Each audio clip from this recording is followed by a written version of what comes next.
Well, divorce it's a no-win for anybody. That's why God doesn't like it. Anyone who divorces his wife and marries another woman commits adultery, and the man who marries a divorced woman commits adultery. Hi, John. Thank you for your letter. I find the timing of this email to be curious since we have a board meeting scheduled for tomorrow. In your email, you painted a very vague picture, so allow me to fill it in for you. Since before Joni even married Doug, she's been threatening to throw us all out of Daystar if we didn't fully support her marriage. We have the recording where she said this, and Doug laughed, saying he wouldn't allow her to do that. In that meeting, Susie and I both clearly told Joni and Doug that they have the free will to get married, but we stand on Matthew 19:9, and that since Doug's ex-wife Lisa had not cheated on him, getting remarried would be considered adultery. This is a long recording, and I will play it in full. As Christians, I believe we should always follow exactly what the Bible teaches. So what does the Bible say about adultery? Please listen to this before we continue the recording. Luke 16:18. Anyone who divorces his wife and marries another woman commits adultery, and the man who marries a divorced woman commits adultery. This emphasizes that remarriage after an unjust divorce is sinful. Jesus was correcting the culture of easy divorce, where men divorced their wives for trivial reasons. Exodus 20:14. You shall not commit adultery. This is one of the 10 commandments given by God to Moses on Mount Sinai. Marriage was seen as a sacred institution, and violating it was an offense against God and society.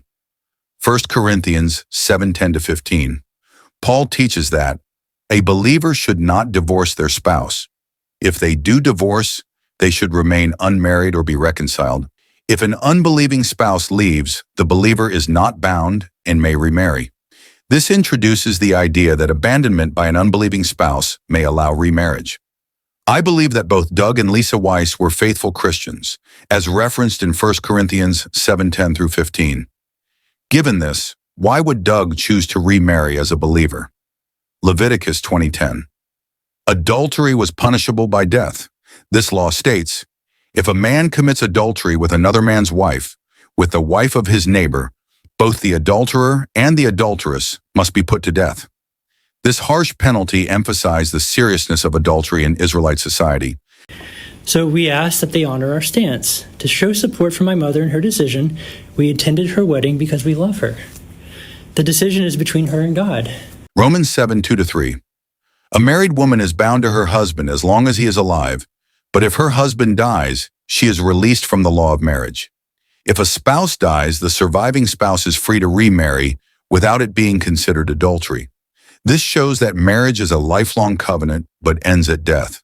For those saying that Joni is right, yes, she's right to remarry, but is it truly right as a Christian to recognize something sinful and join in rather than correct it?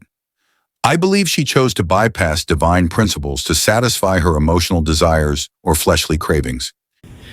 A month after her wedding, she walked out the threats she had been making the whole year prior. On Ministry Now, my wife and I said we were not going to read a card because it went against our convictions when we kindly asked for it to be switched out for another viewer comment. However, Joni told the producer that we could read that or nothing, so we had no other option but to choose nothing. Instead of honoring our request, which we have spoken since day one, which is not to let her marriage interfere with our jobs, we were taken to her office where Joni ambushed us with a meeting with Jimmy Evans, where we were verbally abused, mocked, threatened, and told we'd be forced to do something which violated our consciences. Jimmy told us that we had no room to follow our convictions or consciences since Joni was the voice of God at Daystar. Listening to this, you can see that Jonathan has been through a lot since this marriage situation began. Apparently, Doug was not supposed to interfere in Joni's family company, Daystar, but she did otherwise, as if she had become the god of Daystar TV. To taunt Susie, Joni even brought up the most painful thing in our lives, the molestation of our 5-year-old and another event that occurred on our family vacation a year prior in 2021. She blamed Susie, the grieving mother of the victim, for trying to destroy our family. She was completely convinced. And by the way, I didn't tell Doug this story. I think you said that I did, but I haven't told him everything. Wait, what? So I didn't say you told Doug that. There was an instance where I never said you told Doug that. There was an issue with And I'm not going to tell you that because I know they wouldn't want me to share it, but Susie was completely convinced, and Jonathan was completely convinced that was doing something that he absolutely was innocent of. And it was a terrible thing that happened in our family. I must add that when we returned from the family vacation, Susie and I were told to submit and never talk about this again, and we did. We never talked about it. This hasn't been brought up since that day in that meeting with you and Jimmy. When Susie didn't react to this, she was called prideful. She was even called evil in the meeting with a host of other names. As you know, we have this evidence. When Susie chose to stand by her convictions, Joni told her she was fired. I can't go against my convictions in that, and I'm not challenging. Don't come back then. Okay. You're gone. Okay. You're fired. If you can't read a nice comment about Doug, I don't want you here. Yeah. You won't do the green room. You won't do anything. Okay. And I was then threatened for a long period of time by Joni and Jimmy to also read a card, or I would be fired next. There has to be a change of heart. I have to see that, because if I don't see that, and if I know they don't respect and honor me, and they don't respect and honor him, he's been nothing but a blessing to me, an incredible husband the month that I've been married to him. He doesn't want to take over Daystar. I think really the fear here is not that he would interfere in Daystar. I think the fear is that somehow they think they're losing something by him coming. But that's a lie from the enemy. It's just not true. We haven't done one thing to him. And so I just mind my business and go home. No, you have been rude, both of you. I was with his daughter and his son-in-law this weekend. And like, for instance, even today I told Alicia, tell Jonathan back to you, Mom and Doug. And he refuses to do it. And then today I said, no, tell them for sure. And she said, we'll keep reminding everyone to say back to Joni and Dr. Doug. So I love you both, but this is going to end. You submit or you leave. I'm not going to come in the studio. There will be another viewer feedback that says something nice about Doug. If you can't read it, then you don't need to be on the show. And then you don't need to come back the next day either. Mm-hmm. I'm just telling you, I don't want it to be this way, but he is a godly man. You know what I saw with his kids this weekend? We were with Hadassah and Chase. That's his daughter and son-in-law. And the respect and honor that they had for their father, knowing everything they've gone through, which divorce is not easy, we know that. Yep. And the respect and honor that they showed me, my kids pale in comparison to how they've treated him like shit. I mean, I'm just telling you, it is so disrespectful. Marcus Lamb would kick Jonathan's butt if he was alive right now, in the way and the things he's done, the things he said, the fact that he would care more about what people think and his reputation than honoring his mother. That's what he did. He'll have to live with that. But I'm just saying that I am drawing the line in the sand today. This will end. You'll remember that I had called you the evening of July 11th. I remember I called you that night in this absolute state of shock, seeking help because of what had just transpired. That night and the weeks to follow, my wife and I suffered great trauma, anguish, and suffering. We were stonewalled with no proper communication, and the immediate consequence was to be removed from on-air appearances on television. Because of all this spiritual abuse, manipulation, and control, all we asked was for accountability and to fix what was done wrong, where we did not have to read a false statement on air about a sabbatical, when indeed we were being brutally punished for standing by our convictions. The day I dismissed him from the program, Doug didn't even know what was going on. Of course, he'll get blamed for everything, but he knew nothing of it. The fact that the Lord spoke to me about having him co-host with me, because he's now my husband and because he's gifted, he has a degree in theology, and he's a godly man, and a husband and wife team is what it was, Marcus and Joni show. She practically claims that God told her or revealed to her that Doug should be part of her Daystar TV show. But does God really reveal things like this? Remember, Doug said he asked God to bless his marriage, and God did exactly that. Personally, I feel they are saying these things on their own, as God doesn't operate that way to forcefully intervene. However, it is clear that all sinners will face judgment. Revelation 21:8. But the cowardly, the unbelieving, the vile, the murderers, the sexually immoral, those who practice magic arts, the idolaters, and all liars, they will be consigned to the fiery lake of burning sulfur. This is the second death. You're feeding each other. And when you said that you're the leader of the home, I don't doubt that, but you're not being a good leader. You're not being a good leader here. You're not being a good leader at home. Because what Susie needs right now is the encouragement to submit, not the encouragement to keep wrangling. And what you need is a leader. See, as a leader, you have to be a follower. Jesus said, I do nothing unless I see my Father doing it. Jesus was a great leader because he was a great follower. You're a terrible follower right now. And you've always been great. You and your mom have always, and see, here's the point. You've always done what your mom said because you agreed with it. Now you don't agree.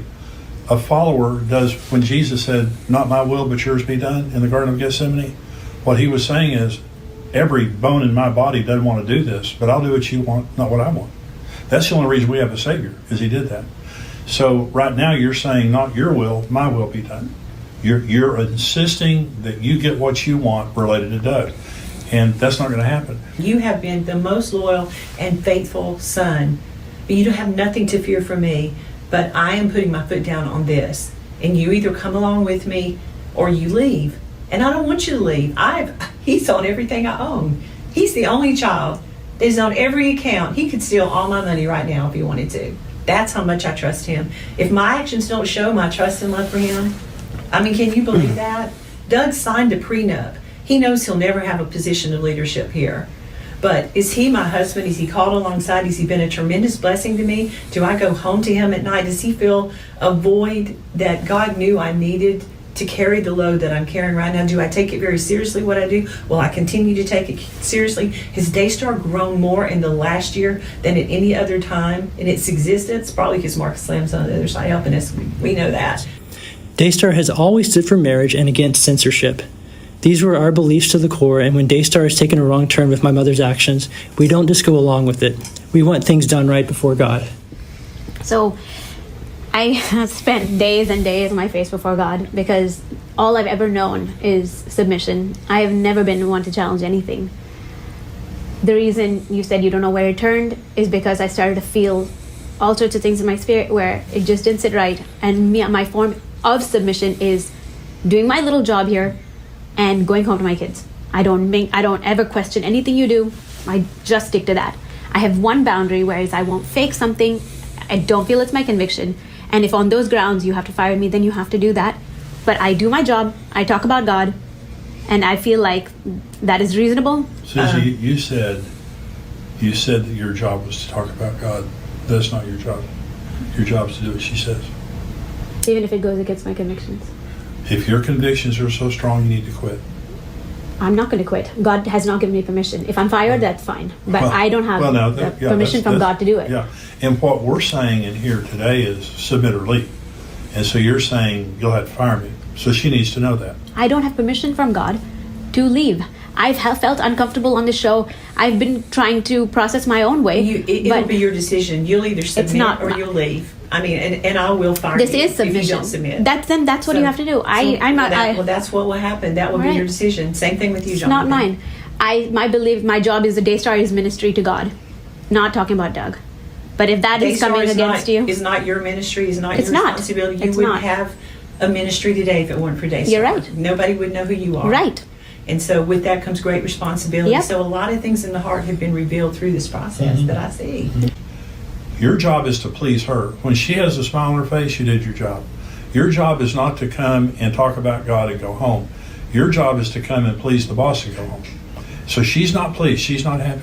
And so Daystar Network is going to go forward with her at the helm. And you're either with her or you're not. And when I say with her, I mean 100%. I'm not saying 99%. I'm not saying that you sit and don't talk about Doug or whatever. You've got to talk to Doug. You've got to talk about Doug. You've got to read whatever she wants you to read on the air. And if that's something you can't do, I respect you if you leave, but not if you stay. In your email, you whitewashed all that was done to us and trivialized the situation.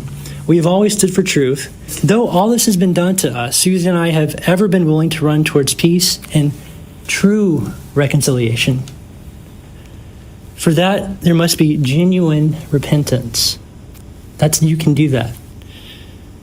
All these months later, we are still willing to work towards healthy reconciliation, but there's no room for deception, manipulation, or cover-ups, which is what this is all about. I look forward to discussing all this and more in the board meeting tomorrow. Sincerely, Jonathan Lamb.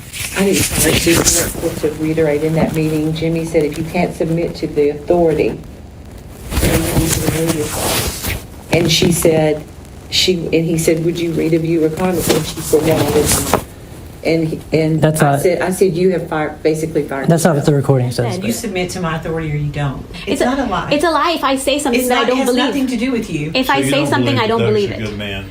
No, I'm not gonna just It has read fluff. nothing to do with you. It is a viewer comment. It's not a Susie comment. It's a viewer comment.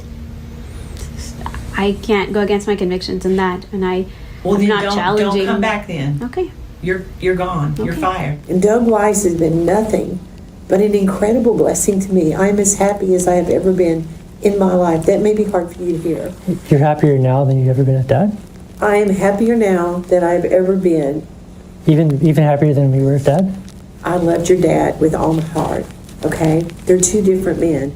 I'm just saying, I would think that you would be happy. No, but are you saying that you're happier now with Doug than you ever were with Dad? Jonathan, No, I'm just saying. I'm just asking. As I mentioned, everything here seems to be driven by the flesh rather than the divine will of God. Joni has openly stated that Doug Weiss has made her happier than she has ever been in her life, which implies she wasn't truly happy with Marcus. You might find it interesting to explore some of the complications surrounding the situation between Doug and Joni. Well, divorce is it's a no-win for anybody. That's why God doesn't like it. Because what happens is, depending on how well you were in this marriage, you're going to have regret on who you were if you don't have a clear conscience. If you didn't give it the last shot. In my office, Joni, I'm 3 to 4 times a month. Dr. Weiss, this is our last shot. I mess up my wife all the time because I want more sex the rest of my life. And I just really mean it with Lisa. I love her so much. She satisfies my inner being. And these are what she wants to hear. So if you will tell her, you satisfy me, it'll mess her up for at least a week. I go, great, because we do pretty good with last shots. Most of them make it. I guess the butterfly feelings kind of last, I guess, for the first 18 months of maybe a new relationship. Is it because those fade away and Mine you don't. get I got comfortable? 30 years or- and I'm still butterflied as soon Yeah. as she walks. Seriously. That's good. Lisa's my buddy. She's my friend and co-partner in business and everything we do. And I invest in that. What's your favorite things about Lisa? Oh, she's got the purest heart I've ever met. I mean, it's just, she loves and serves with excellence. Everything she does with excellence. You know, she's an amazing individual, creativity-wise. She's an amazing mom, and she runs our company. You know, we just bought a 20,000 square foot building for a counseling center. That's a lot. She runs it like a home. I mean, people just like her because she's just got this kind of like, how can I help you? Heart. You know, that's just easy. That is so much like my Joni. Oh, thank you.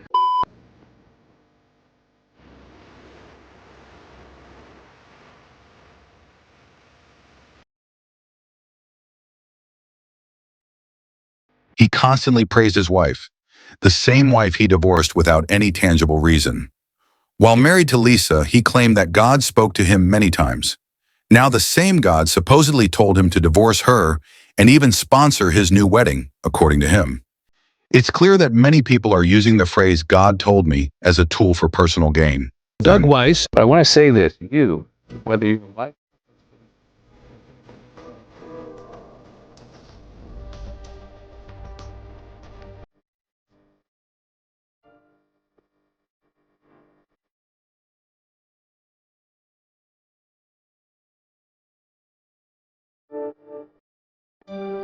Dr. Doug Weiss, welcome to the table. Oh, it's good to be here. It's always good to have you. Okay.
I'll leave the floor open for you all to share your thoughts.